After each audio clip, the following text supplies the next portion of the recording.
Baik, Iwafilah Rahmatullah. Siapakah Dajjal?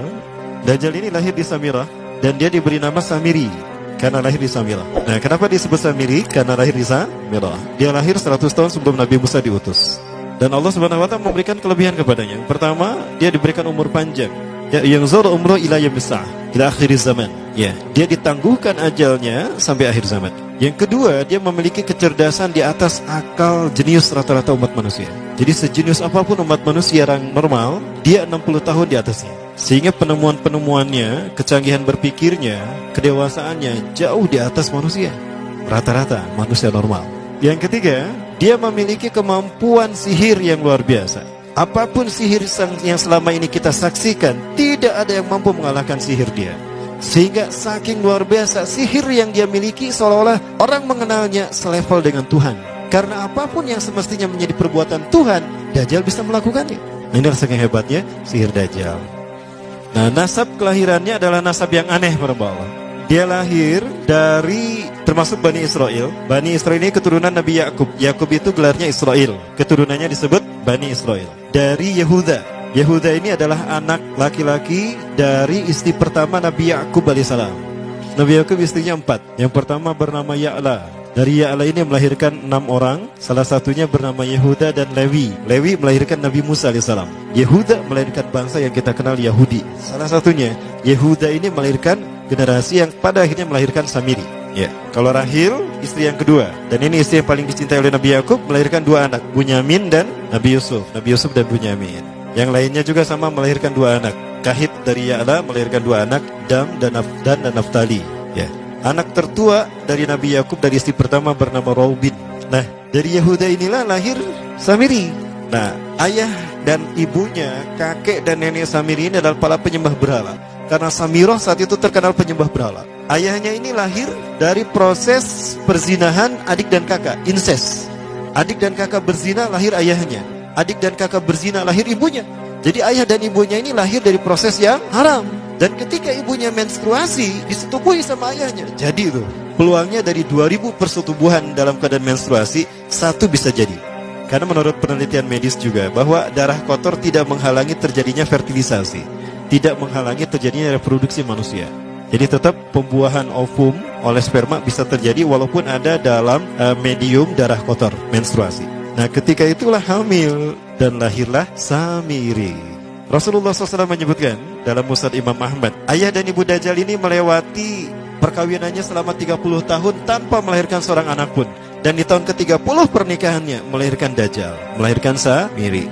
Kelahirannya ini akan menjadi petaka bagi kedua orang tuanya. Dia adalah orang yang paling sedikit manfaatnya dan paling banyak keburukannya bagi manusia, terutama bagi kedua orang tuanya. Bahkan ketika dia lahir, alam semesta menolak kelahirannya. Dordar gelap, hujan badai, petir. Itu terjadi di malam di mana Samiri dilahirkan. Seolah-olah alam menolak kehadirannya. Nah, sejak lahir sampai usia 5 tahun, dia tidak netek sama ibunya. Kebayang, 5 tahun air susu ASI tidak ditetekkan. Itu yang menyebabkan terjadinya kanker payudara. Maka ibunya pun meninggal gara-gara kanker payudara ini. Nah, ibunya meninggal gara-gara itu. Terbukti apa yang disampaikan Rasulullah. Kelahirannya menjadi petaka bagi kedua orang tuanya. Begitu pula ayahnya, maka ayahnya menjadi single parent. Nah, kemudian di tahun yang kelima, sejak lahir sampai 5 tahun, kenapa dia menetek pada ibunya? Karena kerjanya tidur melulu. Disebut mati, dia bernapas dan cuma berdetak. Disebut hidup, dia tidak bergerak. Antara hidup dan mati, la yamutu wa la yahya. Nah, maka di usia ke-5 tahun, nah ini terjadi peristiwa yang menarik. Apa itu? Samiri bangun dari tidurnya di tengah malam dan tidak ada orang yang menyadari Samiri bangun. Dia merangkak dan pindah ke berhala yang terbesar. Nah, dia pindah ke pangkuan berhala terbesar, tidur di sana. Dan ternyata ketika berada di berhala terbesar tadi, ya buang air kecil dan buang air besar. Besoknya itu adalah hari pemujaan kepada dewa-dewa mereka, bangsa Samirah. Apa yang terjadi? Ketika terjadi ritual pemujaan tadi, maka sang raja yang dipertuhankan oleh kaumnya mencium sesuatu yang tidak enak. Bapaknya Samiri ini adalah tokoh agama paganisnya. Pas dilihat, kaget sang raja. Ternyata itu pesing berasal dari pantatnya si Samiri yang ada di pangkuan berhala terbesar. Marah murka tuh sang raja. Itu anak kamu, kenapa ada di situ? Kurang ajar kamu, ya telah menghina Tuhan kita. Kenapa kamu pindahkan anak kamu ke situ? Oh tidak Tuhan, saya tidak memindahkannya. Bagaimana saya bisa menghina Tuhan saya? Lalu siapa yang memindahkannya? Kan dia lumpuh. Nah, sekali lagi, kehadirannya menjadi petaka bagi kedua orang tuanya. Akhirnya raja marah dan ayahnya dipenjara. Selama ayahnya tidak bisa membuktikan penghinaan tadi, maka ayahnya dihukum mati. Pada akhirnya ayahnya pun dihukum mati. Ya, sedikit manfaat bagi kedua orang tuanya. Maka kemudian dia hidup pelihara oleh sang raja. Dan pas di usia dia 5 tahun itu, Allah menimpakan murkanya kepada bangsa Samirah yang sudah kelewat batas, maksiat, dan sudah tidak ada toleransi dari Allah untuk mereka hidup di bumi. Maka Allah perintahkan malaikat Jibril menghabisi mereka. Maka bangsa Samirah itu pun diratakan. Si Samiri karena masih balita, ya Allah selamatkan dia lewat malaikat Jibril. Diselamatkan dia dan ditempatkan di pulau entah berantah. Ada yang menyebutkan pulau ini berada di Laut Yaman, dan pulau ini dinamakan Pulau Socotra. Pulau Socotra ini adalah pulau yang berada di ujung Jazirah Arab. Nah, ini Pulau Socotra. Ini pulau tempat di mana Dajjal atau Samiri dibesarkan sejak 5 tahun sampai usia 100 tahun. Ya, dari usia 5 sampai 100 tahun dia tinggal di Pulau Socotra ini. Nah, Pulau Socotra ini adalah pulau yang berada di kawasan Yaman. Pulau yang memiliki banyak keunikan luar biasa. UNESCO sempat ingin menjadikannya keajaiban yang ke-8. Kan ada 7 keajaiban dunia ya. Yang ke-8-nya tadinya ini. Namun karena dia terkait dengan Samiri Dajjal, maka banyak negara yang menentangnya, terutama negara-negara yang menjadi pengikut Dajjal. Maka pada akhirnya pulau ini dirahasiakan. Nah, sebetulnya pulau ini unik kalau kita ingin berekreasi ke sana. Namun karena posisi yang terpencil, jarang orang mengikutinya. Para wisatawan jarang mengunjunginya. Padahal sesuatu unik, termasuk binatang dan penghuninya itu unik-unik. Pohonnya unik. Dunia menyebutnya pulau ini dengan pulau julukan dari pulau alien hingga pulau neraka. Ada juga yang menyebutkan The Jekyll Island. Pulau Jekyll Island itu bahasa barat, kalau bahasa kitanya Pulau Dajjal. Ya, sama dengan Pulau Sedir ya. Itu juga The Jekyll Island. Nah, Pulau Socotra kaya dengan flora dan fauna yang unik hingga saat ini belum ditemukan di tempat lain. Jadi tidak ada flora dan fauna yang ada di pulau ini yang ada di pulau lain di seluruh dunia. Hanya ada di pulau ini. Makanya di pulau inilah Allah ciptakan satu binatang yang unik juga, yang disebut dengan jasasa. Jasasa, binatang jasasa itu artinya mata-mata. Tajassa yatajassu tajassusan wa jasasatan, artinya pemata-mata, spy. Binatang ini bertumbuh besar, tahmatun kabirah tughatti jismaha asy-sya'r hatta la nastati an nafariqa ayna wajhu wa ayna dubru. Tubuhnya besar, dipenuhi dengan bulu, sehingga saking penuhnya bulu kita tidak bisa membedakan mana dubur, mana wajah. Yang menghadap itulah wajah. Baik, karena itu pulau ini pernah dilestarikan sebagai salah satu dari 7 keajaiban dunia yang baru ya. Nah, baik, ini contohnya nih. Saya perlihatkan keajaiban dan keunikan. Ini adalah padang pasir di Pulau Socotra. Ini burung, salah satu jenis burung yang bisa kita jumpai di Socotra. Dan ini kepiting unik, kepiting Pulau Socotra. Aneh ya, kepitingnya seperti itu. Ini laba-laba langka di Socotra, mirip tarantula. Dan ini pohon darah naga yang ada di Pulau Socotra juga. Nah, ini salah satu jenis pohon Dorstenia Socotra. Dan ini juga pohon yang lain, pohon Dendrocysaios Socotra. Ya, saya sebutkan lagi ya. Nah, ketika di pulau itu, sebelum bertemu dengan Nabi Musa, Samiri di pulau itu yang hanya tinggal dengan seekor binatang jasasa. Binatang jasasa ini memberikan beberapa hal kepada si Samiri ya. Allah Azza wa Jalla menciptakan binatang berbicara yang bernama jasasa. Dia di mana lahirnya, ajalnya, matinya sama dengan ajal Dajjal. Begitu pula muncul dan menghilangnya. Binatang inilah mengajarkan akidah tauhid kepada Samiri muda. Pelajaran ini kononnya ditulis oleh Jibril alaihissalam dalam bentuk panel-panel atau prasasti. Isi prasastanya panel 1 yang ditulisnya malaikat Jibril, panel 1 itu berisi kalimat la ilaha illallah, tidak ada Tuhan selain Allah. Ini dijelaskan oleh binatang jasasa. Yang kedua, panel kedua berkata Allahu wahid la syarikalah. Allah Maha Esa, tidak ada sekutu bagi Allah. Itu dijelaskan juga oleh binatang jasasa ini. Nah, binatang jasasa ini sekali lagi dia bertubuh besar. Kategorinya adalah kelasnya itu mamalia, genusnya mamalia. Cuma saya tidak tahu nama spesiesnya apa. Pada tahun 2017, akhir dari bulan Agustus di Filipina ditemukan binatang seperti ini. Ciri-ciri binatang ini nyaris sempurna seperti ciri-ciri binatang jasasa yang disebutkan Rasulullah terkait dengan binatang yang memata-matai Dajjal. Tubuhnya penuh dengan bulu.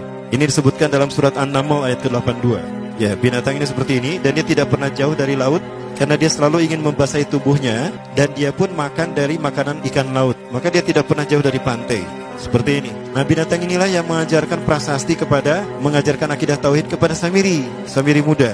Yang ketiga, engkau diurus oleh Jibril, karena itu janganlah engkau mengkhianati janjimu dengan Allah. hanya engkau saja di pulau ini. Panel yang kelima, makanlah dan nikmatilah makanan minuman yang menjadi rizki dari Allah sesuai kehendakmu. Tidurlah sesukamu, tapi sembahlah Allah dalam berbagai keadaanmu dengan tasbih keesaan Allah kepadanya, yaitu dengan melaksanakan solat yang diwajibkan kepadamu. Allah lah sang raja, Allah yang Maha Esa. Dia tidak berayah dan tidak pula mempunyai anak. Allah Tuhan Tuhan yang maha besar dan maha agung. Dialah yang maha raja. Ada 7 panel. Panel yang ke-7 bercerita tentang Nabi Muhammad. Panel yang ke-6 itu bercerita tentang nabi-nabi, dan khusus panel yang ke-7 cerita tentang Nabi Muhammad. Jadi Dajjal sudah tahu, Samiri sudah tahu bahwa akan diutus Nabi Muhammad di akhir zaman, dan itu nabi yang terbaik. Makanya dia iri. Nah, selesai panel ini disampaikan, maka binatang sejasasa berkata, wahai Samiri, saksikanlah aku telah menunaikan, innani qad fa'altu ma umirtu min rabbi. Demi Allah, saksikan aku sudah menunaikan apa yang diperintahkan padaku, kata binatang jasasa. Maka sekarang adalah perintah terakhir, yaitu pertanyaan dariku untukmu. Hal tu'minu billah, apakah kau beriman pada Allah? Wa bima unzila ilaih, dan dari apa yang diturunkan kepada nabi-nabinya, kepada Jibril maksudnya. Famadal jawab ya Samiri, apa jawabanmu hai Samiri? Samiri tidak menjawabnya. Lama ditunggu-tunggu, Samiri tidak menjawabnya, sehingga binatang ini pun pergi dengan menjerit dengan jeritan yang membuat Samiri ini pekak telinganya. 2 kali lagi datang lagi kembali kepada Samiri dan berkata binatang jasasa, ya Samiri, famadal jawab? Hal tu'minu billah, in tu'minu billah fatakunu mu'minan ajaba imanika ila yaumil qiyamah. Jika kau beriman kepada Allah, maka sungguh kau akan menjadi mukmin yang menakjubkan imannya. Inna ajalaka ukhirat ila akhir zaman. Sesungguhnya ajalmu ditangguhkan sampai akhir zaman. Jika kau beriman pada Allah, engkau akan menjadi mukmin yang menakjubkan. Fa in lam tu'min billah, tapi jika engkau tidak beriman kepada Allah, wa bima unzila ilaih, dan apapun yang diturunkan pada Jibril, innaka minal mal'unina ila yaumil qiyamah, dan kau terkutuk sampai hari kiamat nanti. Tidak juga dijawab. Pergi lagi binatang jasasa tadi sambil memekikkan suara yang pekikan yang keras. Yang ketiga kali yang terakhir dia bertanya kembali. Dan apa jawaban Samiri? Hei jasasa binatang buruk rupa, lihat di pulau ini tidak ada siapapun kecuali engkau dan aku. Dan yakinilah kalau panel ini bukan tentang Allah yang di langit sana, tapi yang disebut Allah itu saya. Hei jasasa, akulah Allah itu. Oh, dia menjerit dengan jeritan yang makin keras, sampai si Samiri pun menutup kedua telinganya. Sejak saat itulah binatang itu pergi dan berkata, innaka dajjal, innaka dajjal, innaka dajjal. Engkau adalah pendusta, engkau adalah pendusta, pendusta sampai hilang suaranya. Di saat itulah Samiri mendapatkan gelar Dajjal. Jadi siapa nama asli Dajjal? Samiri. Dajjal artinya Al-Kazab, pendusta, bukan singkatan kali. Baik, nah sejak saat itulah Samiri keluar dari pulau itu, dan dia sudah menyandang gelar Dajjal, pendusta, karena dia mengaku Tuhan. Baik, Iwabillah, jangan salah, Dajjal kecerdasan yang mampu melakukan cloning dan mampu melakukan berbagai macam riset dan eksperimen. Hatta eksperimen yang mengilhami film Hook itu Dajjal bisa melakukan. Bahkan ketika orang membayangkan kendaraan tercanggih itu pesawat terbang, Dajjal sudah mampu membuat piring terbang dengan kecerdasannya. Ya. Rasulullah menyebutkan kendaraan Dajjal itu dia bisa terbang, kata Rasulullah. Dan kecepatan terbangnya 5 km per sekon. 1 detik 5 km. Hanya dengan berkedip-kedip dia berkeliling dunia. Ya. Kecepatan ini diambil dari hadis Rasulullah. Berapa kecepatannya Rasulullah ketika dia terbang di muka bumi? Ya, kendaraan yang dia gunakan itu kecepatan terbangnya seperti awan yang ditiup angin, kata Rasulullah. Dan awan rata-rata ditiup angin itu 5 km per sekon. Dan jarak dari satu telinga ke telinganya, artinya setengah diameter atau diameter kepalanya, keledai yang dia gunakan, Rasul menyebutnya keledai, itu arba'una zira, 40 hasta, 27 meter. Diameternya itu 27 meter. Keledai macam apa yang jarak dari satu telinga ke telinganya 27 meter? Kalau bukan piring terbang. Ini bisa 24 meter kan? 27 meter, bisa tidak? Bisa, dan kecepatannya pun sama. Dan pernah meninggalkan jejak Cop Circle di Yogyakarta. Nah, Cop Circle itu adalah jejak UFO yang menjadi isyarat instruksi bagi para pelaku konspirasi dunia. Siapa? Para kalangan Illuminati.